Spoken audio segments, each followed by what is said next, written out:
میں یہ سب پڑھ کر حیرت زدہ رہ گیا کہ ڈاکٹروں نے اسے خود مار کر اس کا ریکارڈ کیوں محفوظ کر رکھا تھا۔ ابھی میں یہ سوچ ہی رہا تھا کہ اچانک مجھے اپنے قدموں میں کچھ ٹپکنے کی آواز سنائی دی۔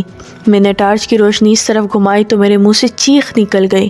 اف میرے خدایا، وہ تازہ خون کے قطرے تھے جو میرے ہاتھ میں تھامی فائل سے ٹپک رہے تھے۔ میں نے جلدی سے فائل کو ایک جانب اچھالا اور بھاگتا ہوا کمرے سے باہر نکل گیا۔ میرے دیگر ساتھی اوپر کی منزلوں میں گھوم پھر رہے تھے۔ اچانک مجھے دوسری منزل سے اپنے ساتھی کی چیخیں سنائی دیں۔ میں تیزی سے بھاگتا ہوا سیڑھیوں کی جانب لپکا اور تیزی سے سیڑھیاں چڑھتا ہوا اوپر پہنچا تو یہ دیکھ کر میری آنکھیں حیرت اور خوف سے پھٹی رہ گئیں کہ میرا وہ دوست اپنی دونوں آنکھوں کو اپنے ہاتھوں سے ڈھانپ کر بری طرح چیخ رہا تھا۔ خون کی دھاریں اس کی آنکھوں سے بہہ رہی تھیں۔ یوں لگتا تھا جیسے کسی نے نوکیلے ہتھیار سے اس کی دونوں آنکھیں پھوڑ دی ہوں۔ مجھے سمجھ نہیں آ رہا تھا کہ میں کیا کروں۔ میں نے دیگر دوستوں کو کال کرنا چاہا لیکن میرے فون کے سگنل نہیں آ رہے تھے۔ یہ دیکھ کر میں نے زور زور سے سب کو آوازیں دینا شروع کر دیں لیکن ان سب کی طرف سے کوئی جواب موصول نہ ہوا۔ پھر اچانک میں اپنی دوست کی جانب پلٹا تو وہ وہاں موجود نہ تھا۔ یہ دیکھ کر میں خوف سے کانپنے لگا۔ پھر اچانک کسی کے زور زور سے ہنسنے کی آوازیں سنائی دینے لگی۔ میں فوراً نیچے جانے کے لیے سیڑھیوں کی طرف بھاگا تو مجھے اسی کمرے سے 2 نرسیں نکلتی نظر آئیں جو ایک بچی کو بازو سے پکڑے بڑی بری طرح گھسیٹتے ہوئے ایک اور کمرے کی جانب لے جا رہی تھیں جہاں برین وارڈ لکھا ہوا تھا۔ مجھے سمجھ نہیں آ رہا تھا کہ ان نرسوں کے پیچھے جا کر اس بچی کو بچاؤں یا اپنے دوستوں کی خبر لوں۔ پھر اچانک مجھے ایک اور دوست کی آواز سنائی دی۔ میں اوپر کی منزل کی جانب بھاگا۔ وہاں پہنچنے پر مجھے اچانک کسی چیز کی یکدم گرنے کی آواز سنائی دی۔ چونکہ اوپری منزل پر اتنی روشنی نہ تھی اس لیے میں نے جلدی سے ٹارچ کی روشنی ادھر ادھر پھینک کر دیکھنا چاہا۔ میرا دل یہ دیکھ کر دھک رہ گیا کہ میرے قدموں میں میرے ایک دوست کا کٹا ہوا سر پڑا ہوا تھا جس میں سے رگیں نکلی ہوئی تھیں۔ اس کے آس پاس خون پھیلا ہوا تھا۔ یہ دیکھ کر میں اپنے ہوش و حواس کھو بیٹھا۔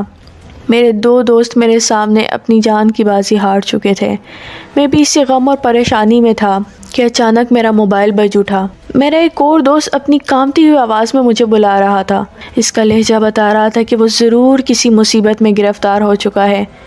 اس کی کال سن کر میں اندھا دھند اوپر جانے والی سیڑھیوں کی جانب بھاگا۔ ابھی میں درمیان میں ہی تھا کہ اچانک میرا وہ دوست یکدم ایک ویل چیئر کے ساتھ بندھا ہوا نیچے لڑکتا ہوا آ گرا۔ اس کا چہرہ بری طرح مسخ تھا جیسے کسی نے تیز چھری سے اس کے چہرے کو چھیل دیا ہو۔ اس کے دونوں ہاتھ پیچھے کی جانب مڑے ہوئے تھے۔ اس کی آنکھوں کی پتلیاں غائب تھیں جن میں سے ملغلچہ مواد نکل کر اس کے چہرے پر بہہ رہا تھا جس کی طرف دیکھ کر خوف آ رہا تھا۔ اف خدایا، یہ کیا ہو رہا تھا؟ میں خود کو کوسنے لگا اور پچھتانے لگا کہ میں کیوں اپنے دوستوں کو اس موت کے شکنجے میں کھینچ لایا۔ کاش میں یہاں نہ آتا تو آج میں اپنے دوستوں کے درمیان ہوتا۔ میں ہوش و حواس سے بیگانہ پتہ نہیں کیا سوچ رہا تھا کہ اسی لمحے مجھے دائیں جانے سے اپنے آخری دوست کی چیخ سنائی دی۔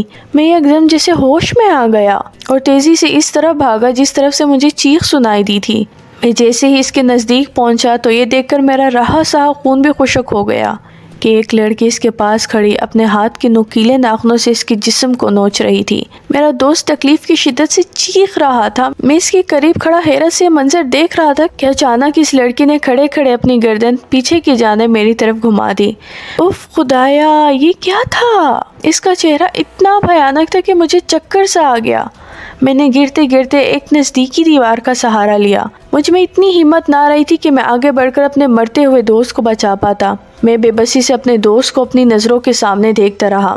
یکدم میرے ذہن میں ایک خیال آیا اور میں فوراً ہمت کر کے پہلی منزل کی جانب بھاگا اور سیدھا اسی کمرے کی جانب بڑھا جس میں پہلی بار داخل ہوا تھا، اور الماری میں رکھی وہ مریض کی ہسٹری والی فائل میں نے اٹھا کر پڑھی۔ میرے ذہن میں ایک خیال آیا تھا کہ ہو نہ ہو ان سب واقعات کا تعلق اسی فائل سے ہے، اس لیے میں بھاگتا ہوا اسی کمرے میں پہنچا اور وہ فائل جو ابھی تک زمین پر پڑی تھی میں نے اسے فوراً اٹھا لیا اور جلدی سے جیب سے لائٹر نکال کر اسے جلانا چاہا کہ اچانک کمرے کی چھت پر مجھے کچھ آواز سنائی دی۔ میں نے ٹارچ کی روشنی اس طرف گھمائی تو وہی بھیانک صورت لڑکی چھت پر اپنے ہاتھوں کے بل چپکی ہوئی مجھے گھور رہی تھی۔ ٹارچ کی روشنی میں اس کی سفید پتلیاں مجھ پر ہی ٹکی ہوئی تھیں اور مجھے یوں محسوس ہو رہا تھا جیسے ان میں سے بجلی کے شرارے نکل رہے ہوں۔ اس کے منہ سے تازہ خون نیچے ٹپک رہا تھا۔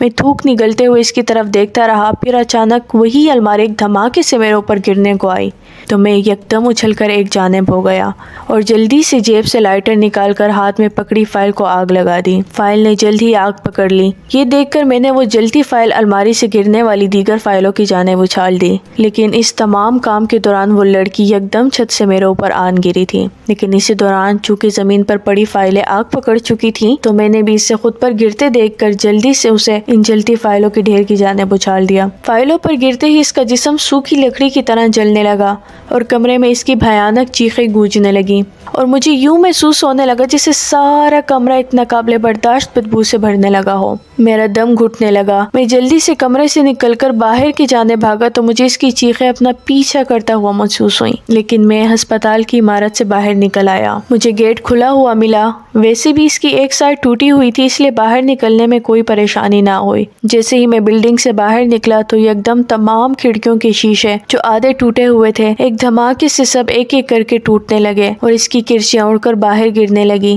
لیکن میں یہ سب دیکھنے کے لیے رکا نہیں بلکہ بھاگتا ہوا وہاں سے دور نکل گیا۔ پھر جیسے تیسے آخرکار ایک رحم دل انسان نے مجھے میرے گھر تک پہنچا دیا۔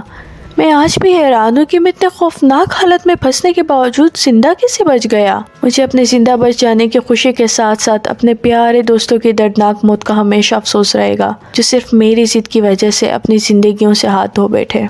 Please like, comment and subscribe the channel Shehzad Khan Horror Stories and thanks for watching.